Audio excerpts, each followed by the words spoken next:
It was just like dreaming, a bad dream. I always remember then when the police went in, it had two feelings. At first it was, oh, fuck. And the other side, when I was sitting there for 1 hour because I wasn't allowed to move and a big rock fell off me. I was sitting there on the couch and I knew, okay, everything is over.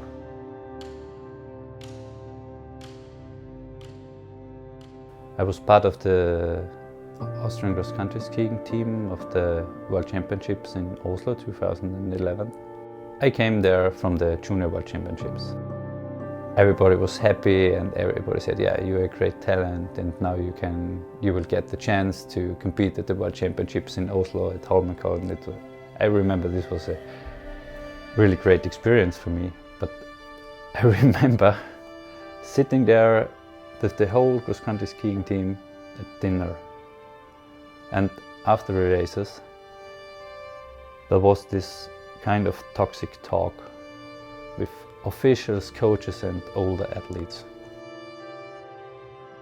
Every good performance of other athletes were explained with phrases like, oh, what did they give them for breakfast, or what was in their drinking bout. And I was aware of that, what they are talking about, yeah, it was doping.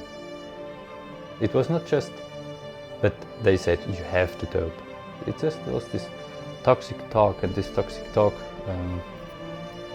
makes something with you, you know. It changes your attitude to doping, because you realize, okay, it's normal.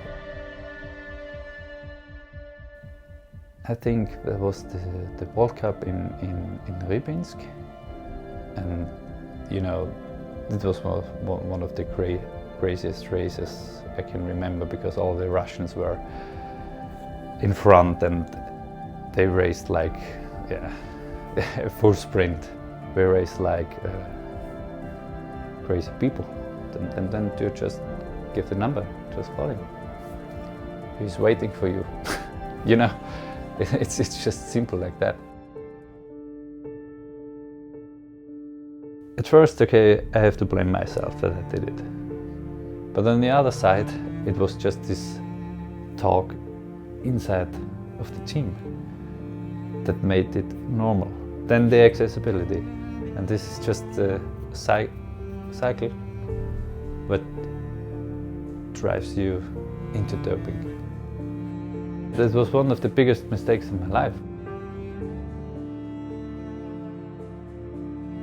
As a father, you are allowed to say to your child that you made a mistake, so you can learn from it. So I'm not trying to hide it from him, because it's part of my life. So it's also part of his life. I think from my mistakes, other people should also learn.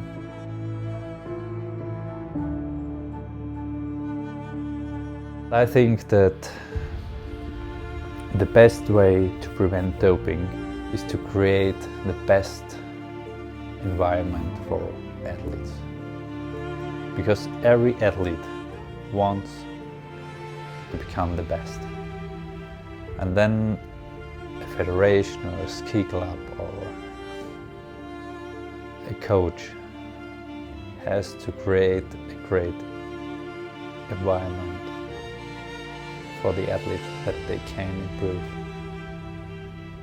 So, because when an athlete thinks that he has the best environment, he gets confident and he has no other ideas. I feel guilty that I did the doping.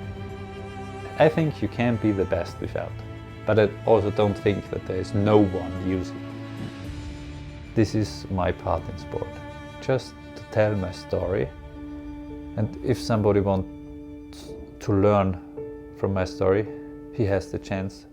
And if he doesn't want to do it, it's their decision.